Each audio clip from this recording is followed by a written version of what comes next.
So this is exactly why crypto sold off and is now rebounding. It happened for the same reason the Dow closes nearly 500 points lower as investors fear the US economy is faltering. So the stock market's super weak, earnings are coming in weak, so everything is crashing at the same time. But what happens whenever we have a crashing stock market? The Federal Reserve steps in. Fed's Powell put September rate cut on table as US inflation cools.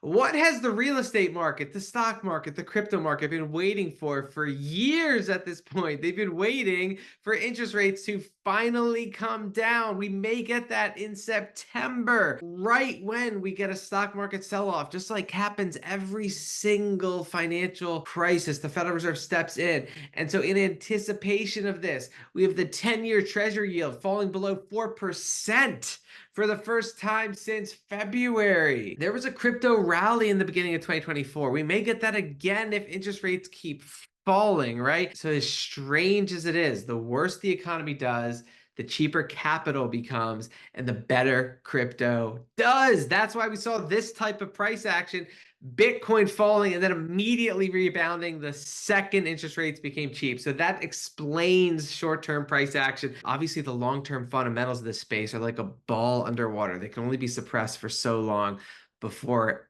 everything comes to the surface. Hong Kong lawmaker pushes Bitcoin reserves after Trump's endorsement of a US Bitcoin reserve. This is the economic game theory of Bitcoin. Countries, companies starting to stack Bitcoin. MicroStrategy plans a $2 billion equity offering to buy more Bitcoin. So MicroStrategy figured out that all you have to do is print stock, sell them to people, and buy Bitcoin with it. Now they're buying billions of dollars of Bitcoin. So they can just keep printing stock and buying Bitcoin. So obviously that's a massive source of capital flowing into Bitcoin as more and more companies realize this.